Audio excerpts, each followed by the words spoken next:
Okay, so now consider the instruction scheduling.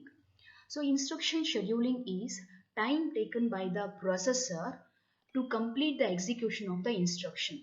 Okay, so the time in order to complete the execution of the instruction, or time taken by the processor to complete the execution of the instruction, always depends on a pipeline implementation. Okay, so here so if the instructions are normal instructions like move instruction, performing arithmetic operations on the data, so these type of instructions, they will take only one clock cycle. Okay, by the ARM processor, if the instructions are this type of instructions, so using arithmetic logic unit, so operation is to be performed on the operands. Okay, so similarly, if the instruction is, say for example, branch instruction, if the instruction is branch instruction, this type of branch instruction, so branch instruction, they will take 3 clock cycles for the execution. Okay, similarly here, see this one, here we have used the subtraction instruction. So here the immediate value is provided in order to perform the right rotation operation. So this type of instruction, they will take only one clock cycle, but in place of immediate value, if we provide the register in order to hold how many times we want to perform the right rotation operation, so in that case the instruction will take 2 clock cycle. Okay, so similarly branch instruction will take 3 clock cycles if it is the load register, that is totally 32 bits operand, 32 bit operand is loaded from memory location to the R1 register, then 3 clock cycles are required by the processor. If the instruction is load RB instruction, that is load RB instruction means only the least significant byte is loaded into the R1 register from this memory location which is pointed by R0 register. Here this type of instruction, they will take 4 clock cycles. Okay, so now load H, load S register SH. S means sign. Okay, so while loading the 2 bytes, least significant 2 bytes from the memory location which is pointed by R0 register into the R1 register, the sign of the operand should be considered. That means load register signed half word. Okay, so this type of instructions, they will take 4 clock cycles. Okay, so these are few examples of instructions, how much time is taken by the processor to complete these instructions. Okay, so now consider, so in order to understand the instruction scheduling, so first we have to go through the how the pipeline is implemented in ARM processor. Okay, so in ARM processor, how the pipeline stages are implemented. So in case of ARM processor, so pipeline, it will go through, the pipeline is implemented in 5 phases. The pipeline is implemented in 5 stages. That is, the execution of the each instruction is divided into 5 different phases. Okay, so all these phases takes place by the processor in parallel. Okay, so consider the first phase of the pipeline, ARM pipeline processor, is fetch phase, where the instruction is fetched from the memory, and the second phase is decode, where the instruction is decoded. That means what processor will get the what operation is to be performed on the data. Okay, and the next phase of the pipeline is ALU, that means arithmetic operation is performed on the data. This data is given by the instruction which is decoded in the previous phase of the pipeline. And LS1 and LS2, load store 1 and load store 2. Okay, so in LS1, if the instruction is load register instruction, or the instruction is the store register instruction, the target address is calculated.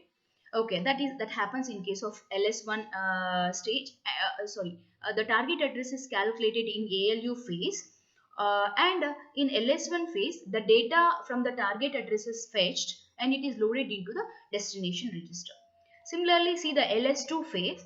So here, if we fetch only the least significant byte or the least significant 2 bytes from the memory location to the destination register, so in LS2 stage, the sign extension or zero extension takes place. Okay, so these are the 5 different phases of the pipeline. So in this way the pipeline is implemented in case of R9 processor. Okay, so consider the few example instructions.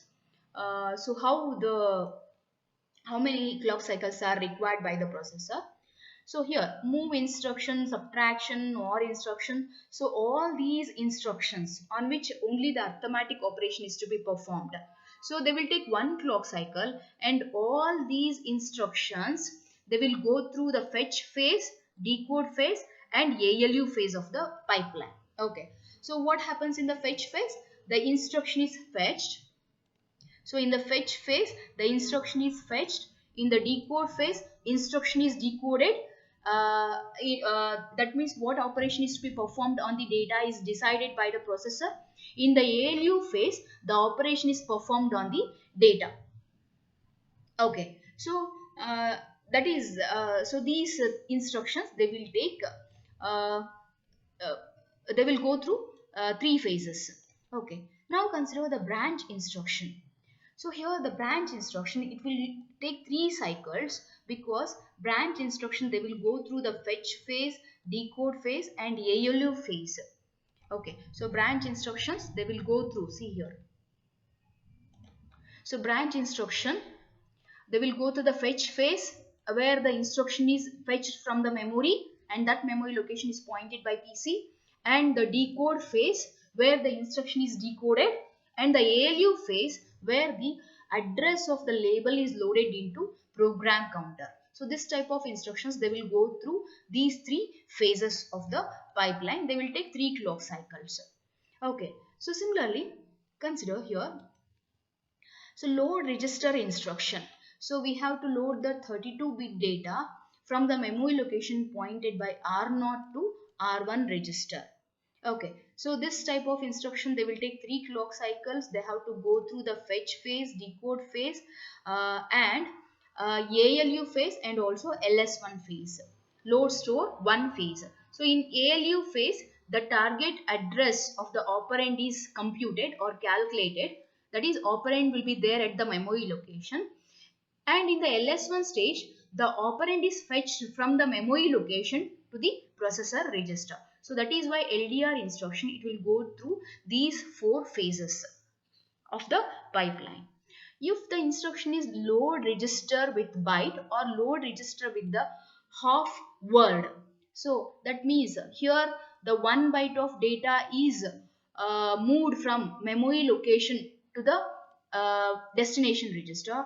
Here the least significant 2 bytes of data are loaded from the memory location to the processor register, target register, or destination register.